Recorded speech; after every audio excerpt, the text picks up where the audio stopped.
I'm Anna. And we're doing our presentation on the Latinos. This was really hard.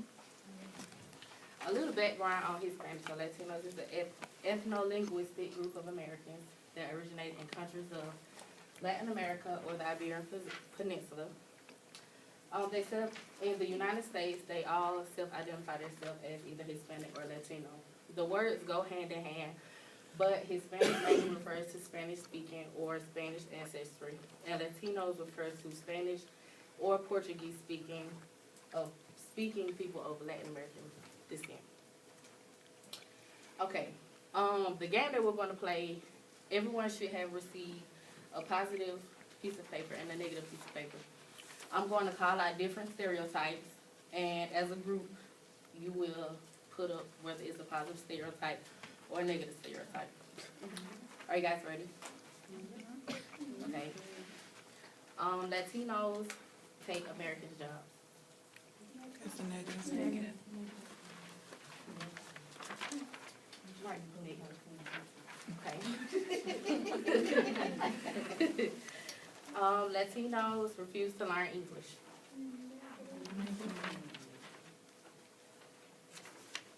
They're family oriented. We don't even need to talk. You got it. They're less educated.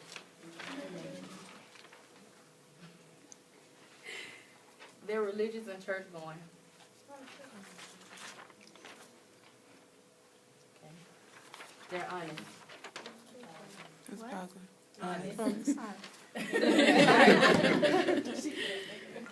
They're hardworking. And they don't keep up their home. Okay. Well, all of those are negative and positive. Well, you guys all got a mark. But they are negative and positive stereotypes of Latinos, or as you would say, most people would say Hispanics. Now we'll take a view of the negative stereotypes of Latinos. We have a video.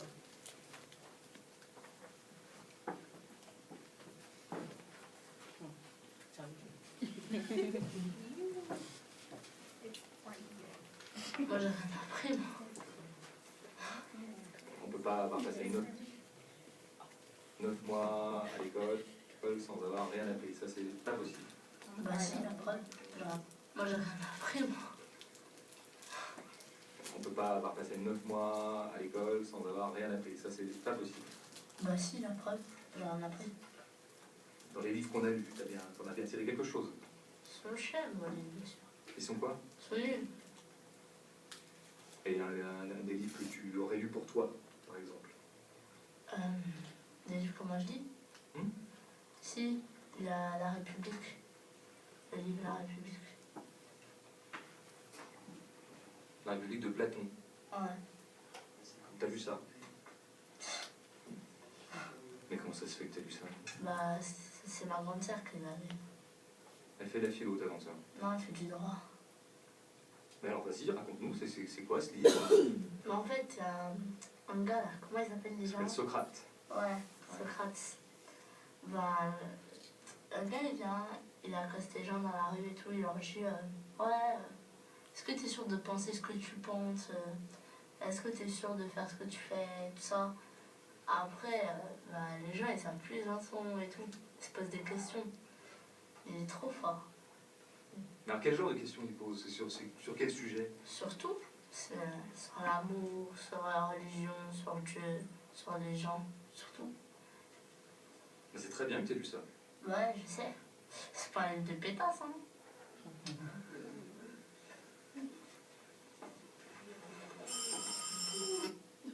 Okay, as you see in the video, it was a class full of basically Hispanics or Latinos. And they were portrayed as being, I wouldn't necessarily say dumb, but as you see, he said you're not going to sit in this classroom for 9 months and not learn anything. Basically saying that he knows their background of not being wanting to learn or whatever, and being that he was able to speak Portuguese and she was able to speak Portuguese, she may have felt comfortable, but she didn't feel comfortable knowing that, as he said, you're not going to sit in here for 9 months and not learn anything. I'm going to teach you something. And then when he went to asking her about the book and why she didn't read it, she didn't have a response, but she just knew that her sister had it. So she basically just was quoting the book because she seen that she didn't read it and know what the book was saying for herself. Which comes back to language as being a negative stereotype for Latinos. Many of them refuse to speak English. And when the children get involved, the parents mainly speak Spanish, but it makes it harder for the students to learn English because that's so much of what they're accustomed to. 52% of Hispanics that are immigrants speak only Spanish at home. And when they first get here, about 77% of them speak English. Why? Because crossing over into the border of the United States, the main language here spoken is English. So in order for you to be able to cooperate and mingle with other people, you would want to know our language opposed to theirs. That way, it gives, which all falls under what teachers can do in the classroom. It gives us a time to bond and get to know their language as well as giving them more understanding of how to speak our language. Okay, alcoholism.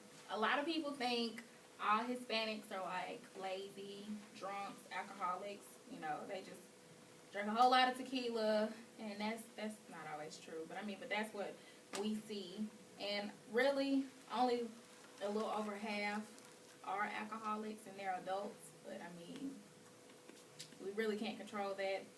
Everybody's alcoholic, depending on if you drink. You know, like all races or anything. It's just not Hispanics. But we always look at them and saying, you know, hey, they drink entirely too much. They get a little frisky, want to do a little too much. So that's one of their negative traits. We always think all of them are illegal. You know, they hop in the border. You know, it's really, you know, since 2011, 3.8% of them are illegal, which is a really good rate as of, you know, from that time. But we still, how do you really know who's illegal if they don't get count, or who knows? But that's another trait from them, you know, being illegal, how they get in the country. It's various ways, but that's another one. Gangs and criminals. When people see and think of Hispanic, they always think they're drug related or in gang. And they bring stuff from across the border. Or they have them tricked out cars as you see in Friday or next Friday. The Latino riding around that Chevy Impala 62 with the drop top, hydraulic, you know. And about 47% are gang-related activity, and they are Hispanic. And they're setting themselves up for failure, and they're also going to give themselves a label with a bad name. Many of them leave school, drop out of school to help support their family, and won't end up making it to college. 34% will graduate, and 15% will not graduate from high school. Their family means so much to them. They'll do anything to support their family. When they drop out, it's sad that they do it, but they do what they got to do to support their family. Okay, here's a collage of a lot of the negative things.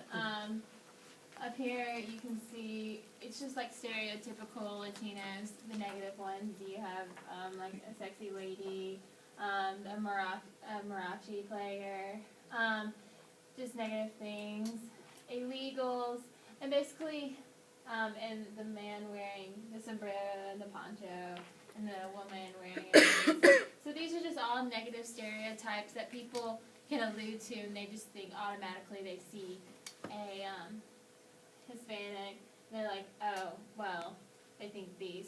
And here's an excerpt from a play called Stand and Deliver, and it's a group of Hispanics that they're full of, like, nobodies and gangs, and they basically, the teacher will teach them, and they take the AP exam, and they try to become somebody. But in this, the teacher says to the students, there will be no free rides, no excuses.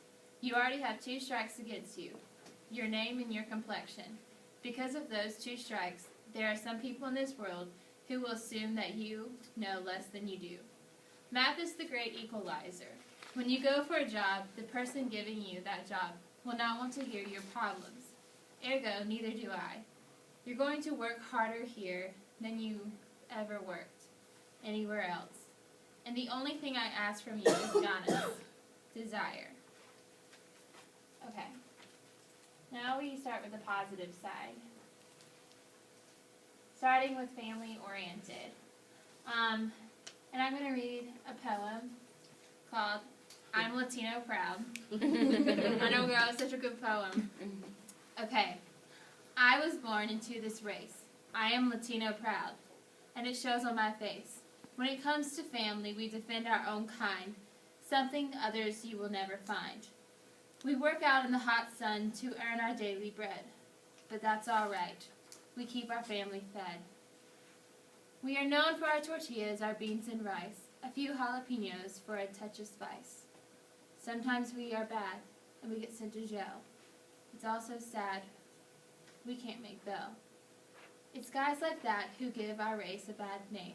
I'm still Latino proud, and I will say it with no shame. Chicano here, Hispanic there. What's the difference when the others don't care? We will walk with our heads high each and every mile. I am Latino proud, and for that, I can smile. Okay, like I said, they're family-oriented, and it's not just immediate family with them. It's everybody, extended family, aunts and uncles, and they'll get together many times a year and have big parties, and they call them fiestas. They'll cook traditional food like sopapillas, carnitas, tamales, everything like that, and they'll just get together and eat and dance and sing and just have a wonderful time. The elders in the family are known as the wisest. So when people are having trouble, they'll just go see the elders in the family and they'll sit down with them. And they also take care of them a lot. And we mentioned before, but a lot of the kids will drop out of school because the moms will have lots of children, and it's a known fact that the older children take on the role as the mother, and they end up taking care of the younger children. Okay, music and dance. Have y'all heard Mexican music before or Hispanic music before? It's kind of upbeat, that type of music. Yeah, every country has its different type of music, but most people are familiar with the mariachi, like that. Violins, trumpets, guitars, up-paced, costumes, very colorful, really structured dance, but loose at the same time, but not appealing. How some people, as you would look at the R&B or the hip hop, how they're showing stuff, but that's really not how they do it. They have on these big fluffy dresses and just flow with the wind. It's not really what most people think it is. And we have a little video of that, just something quick, hopefully pop on up. Of course, it's the advertisement. And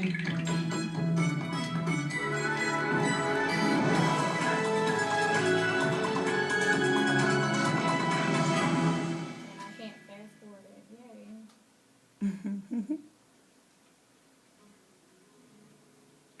This is from the National Ballet in Spain.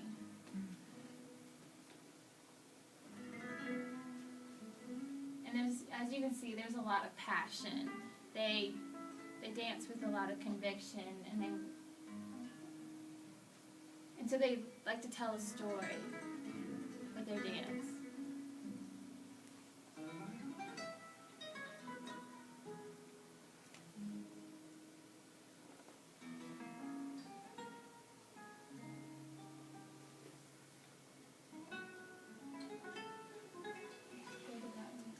And here's a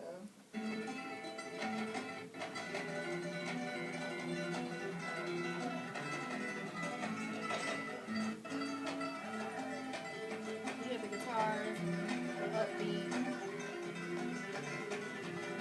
Traditional way.